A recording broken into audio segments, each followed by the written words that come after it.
I didn't think we was gonna be talking about Danganronpa in 2025 and being excited for it for its future release, but here we are. We're basically excited for Danganronpa again.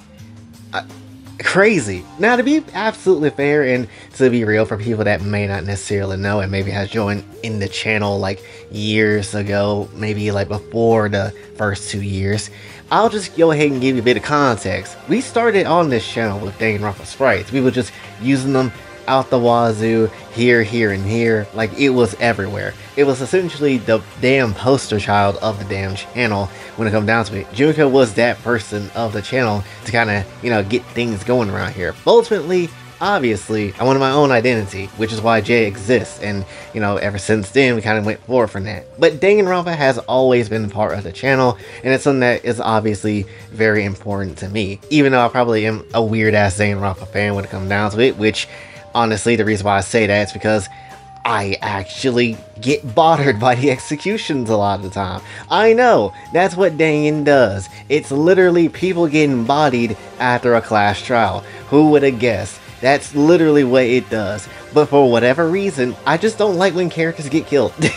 Right? I just don't really care for it when it just happens oh so randomly and stuff like that. Because to me, and it's really more the storytelling part of myself, it's more so like, bro, if you're gonna do something like that, then obviously make it matter. Make something kind of slap with it.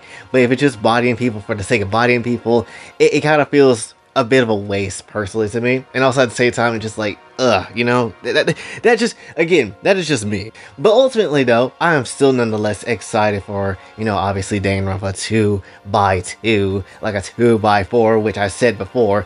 But essentially, it gives us a new scenario, obviously new culprits and new victims of what the hell is happening. The big ass question is, what the hell is that new scenario? Which is probably going to be on the minds of basically everybody, right? Because obviously Dangan 2 is going to be there for you to play, but also this new thing with Dangan 2x2x4 and all this other stuff. So what the hell could that new scenario really be? I don't know. I don't think anybody knows at this point. It could be literally anything. If you paid attention to anything that Kodaka ends up making with any games when it comes down to Danganronpa, Rain Code, 100 Line, the Shooten game that's I think is out or is coming out. Like, let's be absolutely real for more than 5 seconds. You don't know what to expect from anything of what he thinks. You don't know what's going to happen. You have literally no idea whatsoever. It could lead into one thing, and then a whole nother thing could happen when it comes down to it. When I first got into Danganronpa, I started off watching the V3 executions, and I didn't know anything about the series. And as I played the V3 demo, I'm thinking, okay, maybe Kaede's execution happens way later down the line, only for you to realize, oh shit, it happens the first one. It's the first one that happens, and then that execution traumatized me when I saw it. But when it comes down to it though, yeah, it literally is just a what the hell sort of situation, and then you follow Shuichi the entire time. Or it could be a situation where it's like in Rain Code, where you're thinking, some of the trailers that they put out for the game, these weird looking detectives in the beginning of the game, you would chill with them for all the game, or at least most of it. But ultimately, they die in the first couple of seconds in the damn first prologue chapter. And it's like, wait, what? So obviously, you don't really know what to expect when it comes down to the writing of what Kodaka does, or at least I guess the supervising of what he does, because there's going to be some hella input of what they're going to try to do with the writing and scenario stuff with whoever the hell is writing it. So it's not necessarily going to be a good ass time in general of expecting something. You're gonna expect something, and then it's going to be something else that you really didn't know what was going to even be the case of. Because I ain't gonna lie, even if you had people like the biggest Genshin players and lore masters of that game, the biggest Kingdom Hearts lore masters of that game, you put them together to figure out Danganronpa Forest Flight, and I promise you, they still ain't gonna get it. That's how it feels.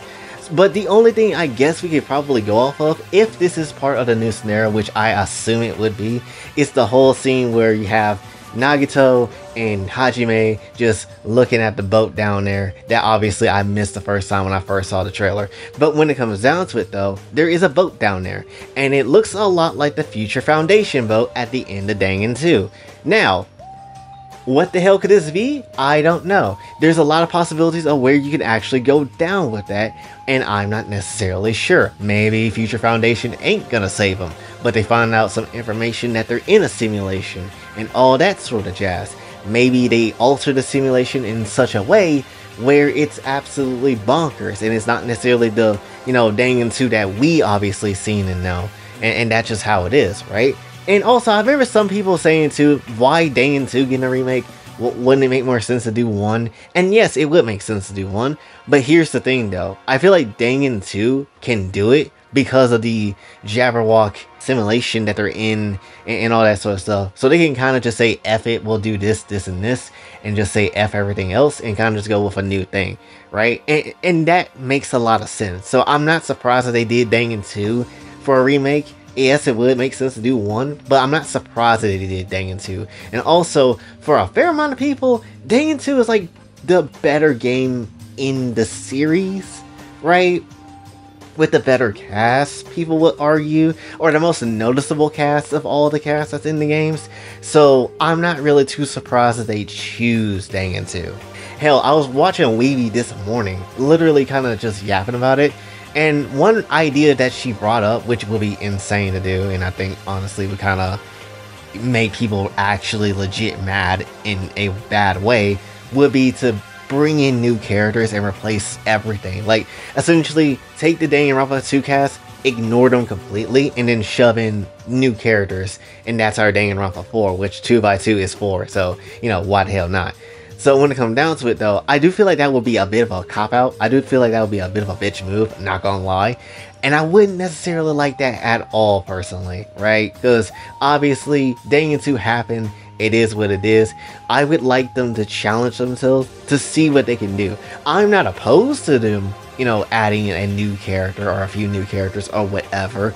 But I would also not necessarily like the idea of just getting rid of, everybody in the original cast just to tell this new story. At that point, make a new game. So that's just how it is for me personally. But when it comes down to it though, I can kind of see that maybe if, in that Future Foundation boat, they end up finding out, about the simulation, they maybe be able to change something in the simulation and Junko wasn't prepared for that. And so they F up the simulation so bad or something of the sort where, I don't know, half the cast gets killed off rip or deleted and they don't exist anymore. And maybe, they get new identities from newer people or different people in some new cast of people to come through to kind of maybe take over the original bodies or go as far as to just be new people in general with half the Danganronpa cast and half of this new, basically Danganronpa 4 cast. Who really knows? But it could be something like that. I wouldn't be super opposed to that. But also at the same time, I really kind of also hope that there's characters I actually do care for that does make it.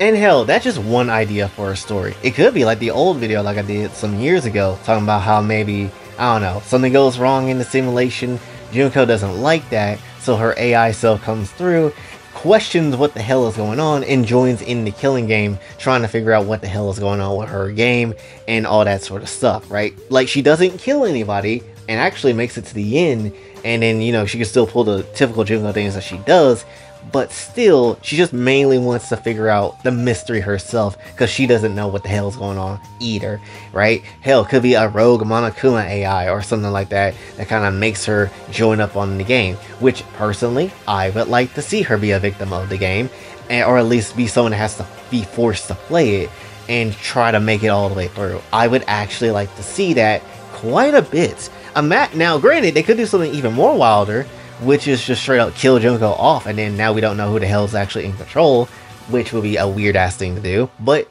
you never really know. This could also be a good time to bring Monika into the fold if you really want to, which I know traumatizes most people that play Danganronpa at all, but when it comes down to it though, I wouldn't be opposed to Monika coming through, especially at this point in time, considering that she isn't like full on neat just yet. Or at least I don't think she would be at this point. So she could carry on her plan and do whatever bullshit that she really does. And that's just kind of how it would be. Now, obviously, I know in the anime, obviously, she turns into a NEET and, just kind of says F off with the spirit and hope because Junko and Nagito will get annoying with it. So I'm not necessarily too surprised by that if that doesn't happen, but it's an idea. But if we are going to just make this Dangan 2 and it's just going to have all the original cast and just change it up in whatever way they're going to do stuff, while we can't necessarily narrow down exactly what executions would go with what, because obviously, you know, maybe somebody like, if they could honestly rechange the places of where executions happen. They could just make, you know, I don't know, like the Ultimate Imposter's death happen at the music place where Ibuki died, or it could be, you know, another place where another character died and they mix it up with there. You know, you never really know with how they're gonna try to mix up the culprits and do new things with this one, however the hell it's gonna be. But let's just say they are making Dangan 2 and they're gonna use the same cast and all that sort of stuff that we can pretty much suspect. Obviously, doing the vice versa opposite is too damn predictable and way too damn boring. So something like, oh, let's say the Ultimate Imposter got murdered in the original timeline, Teru gets executed. Right, we need to do Teru get executed and the Ultimate Imposter was behind that. I don't think that really would be a good thing, obviously. It's super predictable, everybody can see that shit from a mile away, and I do feel like you need to get them also new reasons as to why to kill each other when it comes down to it. Also, when it comes to Danganronpa, anybody and pretty much everybody is expendable to a high-key standpoint. So, who the hell gets killed off? I don't necessarily know, but these are the people I would say I'll be fine getting murdered. I would probably say Teru can still go, maybe actually, you know, be the victim itself or something like that. Maybe you can have, like, Koichi, not Koichi, that's V3. What the hell is his name? Kazuichi, damn, have Kazuichi and Sonya die. I'm perfectly happy with that. Both of them are, I've seen a lot of hatred towards Kazuichi in the past few days on TikTok, so I'm pretty sure anybody would die, that would be like the most acceptable one. Sonya, because she's boring, I could care less, that would be perfectly fine. I do feel like you could also maybe get rid of Hiyoko and maybe she could be the person that kills somebody. And the reason why I'm thinking that is because the execution would be like maybe her dancing in a like bunch of coal on the ground and set on fire as she dances to death, which will be effed up, but also at the same time, that will be kind of the way I can imagine her go, right? On some Genshin Sun Children type beat from Ikonomiya. So it's not necessarily a good time, right? Then also I could even go as far as to say, I'd even go as far as to say you could probably kill Hajime, right? And just have the game maybe have a moment where we play as Shiaki even, which obviously goes into the other part of the whole thing I want to talk about, but still, you know, I would very much like to see that, or even play as Nagato. One of the two. I feel like Hajime shouldn't survive this time around, or if you're gonna have him survive, have him be completely different. And the ultimate antagonist of the game, honestly, why not do what you did, or what wanted to do in the original idea of Dangan 2, which is have Akane be the bad guy, right? She already had the looks and aesthetic of Junko already, right? She has the big booba chest, she has the hair that's pretty much on same type of timing that Junko is. You know, she has the wild and energy to kind of be on Junko's level. So honestly, you could kind of do that and just be on that sort of timing. But ultimately, that just depends if they want to go back to that old idea again. Now, for the people that lives, I have a few words about this. Because honestly, there is quite a few characters I would love to see live, because I feel like they didn't get a good chance. I feel like they got hoed in some shape or form. And that's just how I feel, right? So, if we gotta talk about people who lives, I think the first and most important character I would say who should live is Mahiru. Mahiru deserves to live. I feel like when she got bodied in the game originally, it was some nonsense. She felt like a character that could be protagonist material. She felt like someone that could have been useful a lot more. I feel like, you know, she could have done something a bit more differently. Hell, I think there was at one point people, and I may be wrong, correct me if I'm wrong, but I do think some point somebody did say that they were going to use her as a protagonist at some point in time. She had a protagonist look and everything, and she's not really overly annoying either. The only reason why she can be seen as annoying is mainly because obviously she keep calling out Hajime and stuff like that, and just the boys in general, but it's only because her dad is kind of shitty too, and I don't really do much of anything. So I can kind of get why she's not the most annoying character in Dangan. Let's just be real. So I want to see Mahiru live. I want to see that a lot, personally, and that's just how it is, right? And ultimately, going on that same tangent, I want to see Peko live. I think Peko also deserves to live, which is crazy to have the person that originally murdered the other person, but still, it makes sense. The reason for that is obviously because, Peko ended up getting executed, but she was fighting her own battle and trying to, I guess like box out of her execution with whatever she could do. The only reason why she got executed a lot quicker is because Fuyuhiko came through and got in the damn way, which killed baby girl Peko, and I'm still mad about that. But when it comes down to it though, what if you had the opposite to kind of happen? Or maybe something just happens where Fuyuhiko's the one that really did the deed, and Peko had to watch on and try to live on without Fuyuhiko or something like that. Could you make the character do something like that? Yeah, it might be hard for them, but yeah, you can absolutely do that. And I don't think that's a giant issue of a problem to do. So I would like to see Peko live, right? The only other character that I would argue on the female side that I would like to see live is Mikan. That's literally it, right? And yeah, I could say maybe Hiyoko, but also Hiyoko's an asshole in regular canon, so maybe not her. But also at the same time, I can kind of see if Mikan were to survive, right? Not just because she's caked up and has the best poses on the planet, but also at the very same time, I don't really feel like she would be a bad choice. If you're gonna have a useless character survive and you had Sonya there, you might as well let Mikan live, right? That's just how I feel personally, as a optional candidate that could survive the game. And obviously, one of the bigger choices I would say, and probably the biggest choice I think anybody will pick outside of the side characters that should live, is Chiaki. Chiaki is obviously an AI, but who's to say that, she couldn't necessarily find a body or pull a Chihiro and just be like around digitally or something like that in some shape and form and kind of just do whatever. I do feel like Chiaki should live, obviously. Now granted, it's kind of like a Final Fantasy VII moment where if it's like, oh, if Aerith lives, then obviously that changes the whole game. So what do you do there, right? And obviously Aerith has to die or the whole game kind of is meaningless. But when it comes down to it, Chiaki is basically the same thing. If Chiaki doesn't die, then the whole game is kind of meaningless. But because this isn't Final Fantasy VII and this is Kodaka and, at least I'm supervising it, I could very much see a reality where Chiaki could live. And I feel like this would make a lot of people happy, right? Sure, maybe the stakes will be lower or maybe not necessarily nearly as high, but you can always find some way to tune up the stakes to be a bit differently, right? You can always find a way. So personally, if any character is a absolute must-live character, I want it to be Chiaki. I want it to be her so damn bad, because she had a tragic death with her real self in the anime, and she had a tragic death within the whole game of Dangan 2. So I would like to see her live at least one time. At least one time, not get hoed. That would make the most sense to me. That will be great.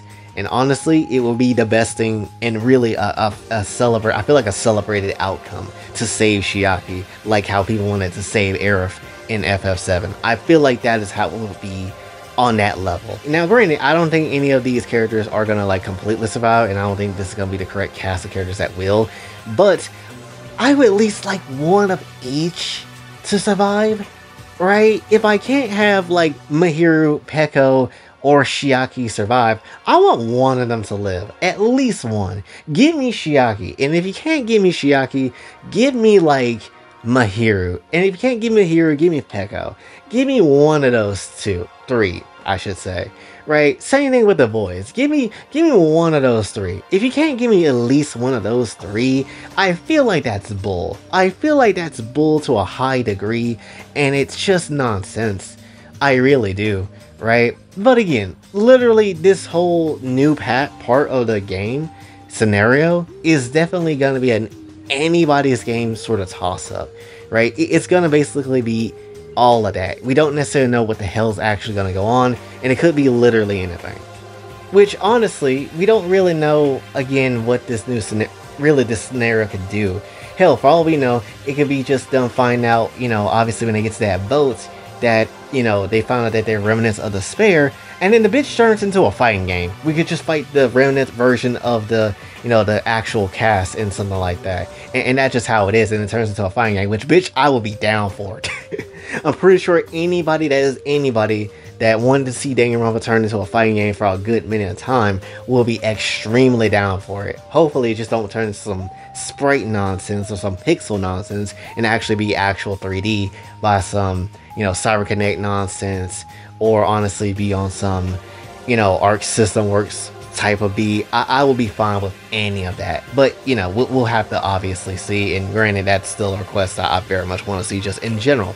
But again, the point is, we don't know. I'm just super excited to see what this is going to be. I'm super excited to see how they're going to go about that, and honestly, just entirely want to see if there's actually a future past this game, right? Past what they're going to do with 2x2, because honestly, I really want to see Danganronpa slapping more different areas of genres of what they can do. A fighting game, by far, is the most requested one, I would say, for me, but that's just how it is. So hopefully, though, you did enjoy. If you did, be sure to like, share, subscribe, hit the bell notification on your way out. Also follow my socials, and if you'd like to donate to the channel, Kofi Cash Out is available as well. And until this, boy Jay, sign off. Have a blessed day.